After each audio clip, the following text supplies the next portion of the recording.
First, they brought out the MFT C3, and it was wonderful. Then, about a year later, they brought out the MFT 01, and rather courageously, it had no rear wing. Instead, it relied on fan suction, which in turn turned into a DRS, and this thing was a missile. But a new season and a new year for Formula Student has come around once again, which means the Formula Mad team, responsible for creating two of the greatest mods in Assetto Corsa history, have to come out with something new.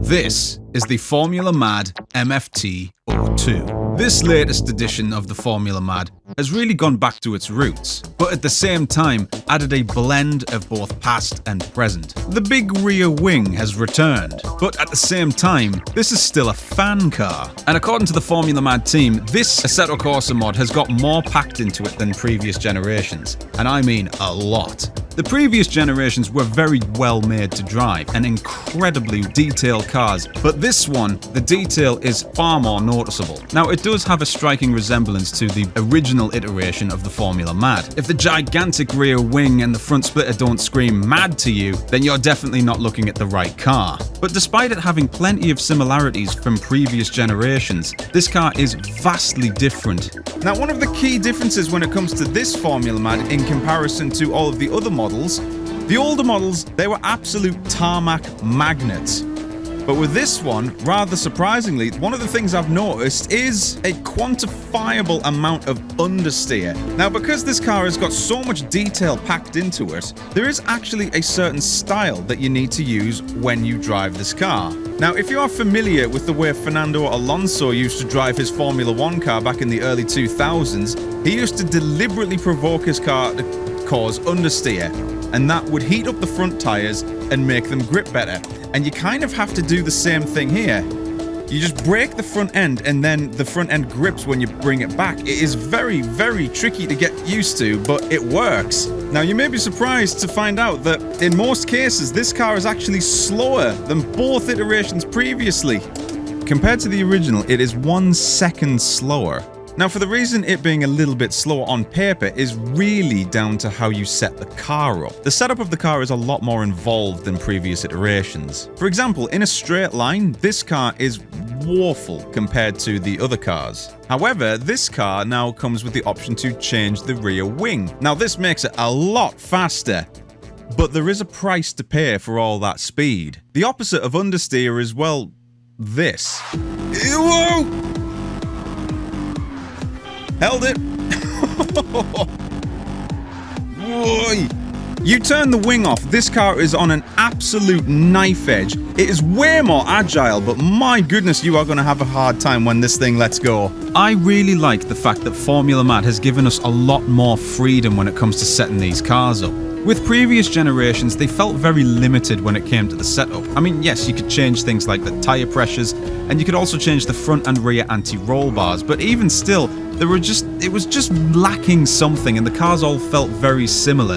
I mean, yes, those things did make a difference when it came to racing them and getting lap times, but overall everyone ended up with the same setup. But with this iteration of the car, it feels a lot more modular. You can change things left and right, and especially the aero. The aero package makes a massive difference, and if you're going for a very, very tight track, then it actually comes into play quite a lot. Especially if it's really tight, you've got to have that wing closed, otherwise you're just going to spin everywhere and it keeps the grip on the floor. But you do have to counteract stuff like understeer. But in some cases, if you set the car up right, like I have done here at Spa, the mini version of Spa, this car is actually faster than the original iteration. Wow. Now with the wing open, it is actually 2/10 faster than the old car. So in the spirit of tradition, we're going to have an 8-lap race around Knutstorp.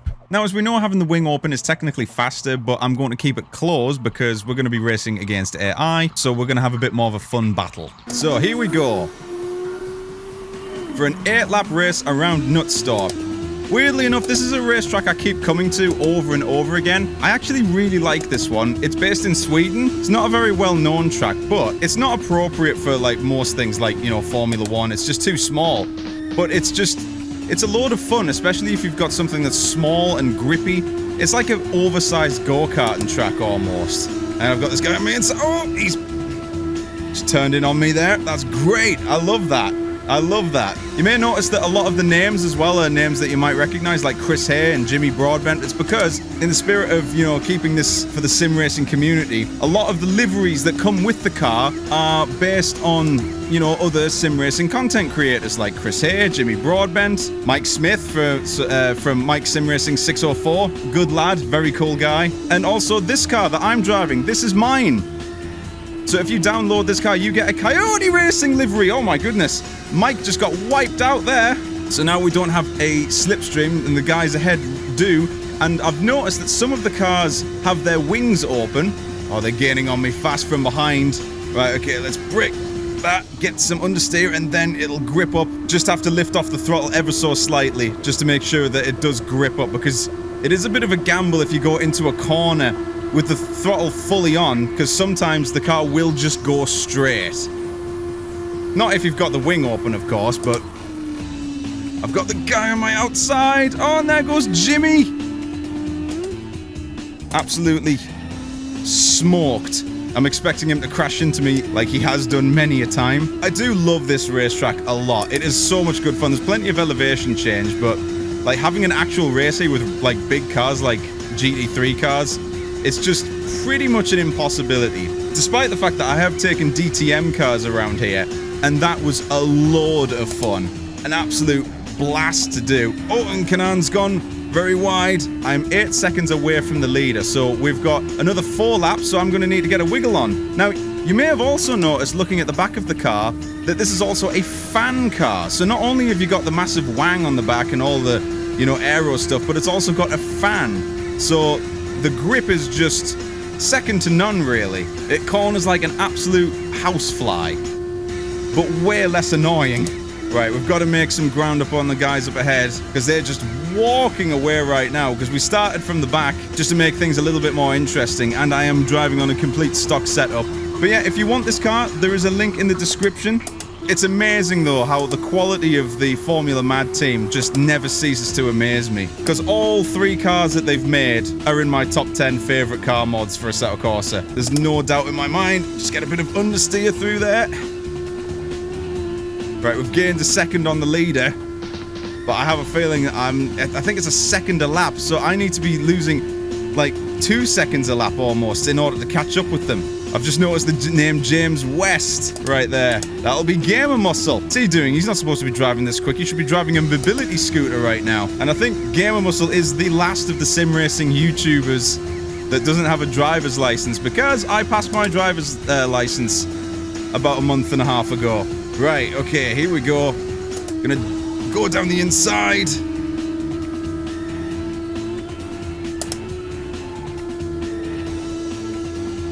I love how you can see, like, even just racing along side by side with other cars, you can see the fan in the back of the car just whirring away doing its work. Just the astonishing level of detail that has gone into these cars. Alright, let's go. He's gonna turn into me because the AI just seemed to do that a lot. Oh no! Oh, there we go, we got him. Yeah, we're not gonna catch up with the leaders. We are on the podium. But unless the leader makes a horrific mistake, he's just walked away at this point. He's had nobody bothering him. I just hope one day that the guys over at Formula Mad invite us over just to have a little play with their actual car. I would do anything, and it would be a great video. Plus, it would be an excuse for me to come to Barcelona again, and I do love Barcelona. I think it's Barcelona they're based in. Come on! The slipstream is just so much more difficult in these cars. We've got one more lap after this. Can we make any ground up on that guy up ahead? He's right there. He's on my inside. I can't do anything about it. Here we go.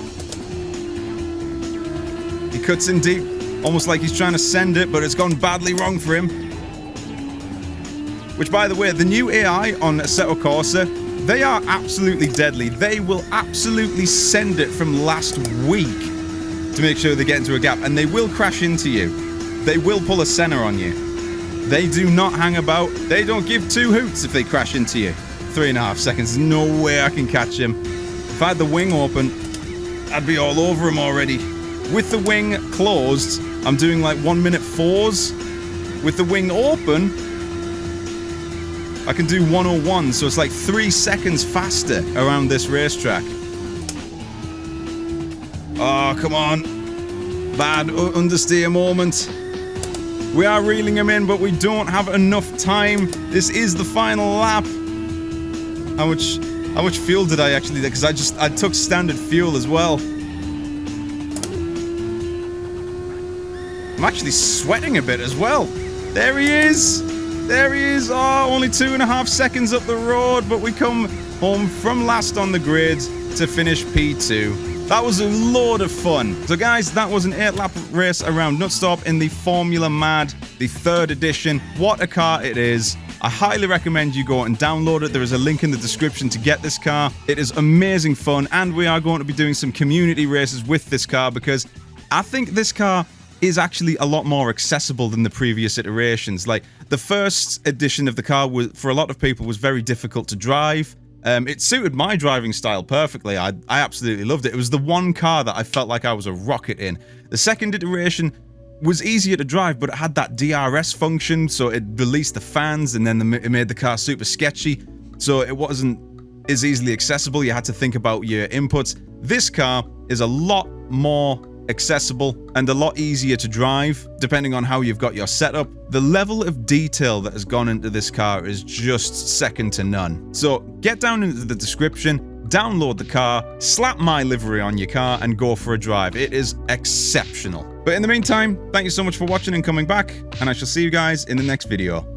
Have a good night, everybody.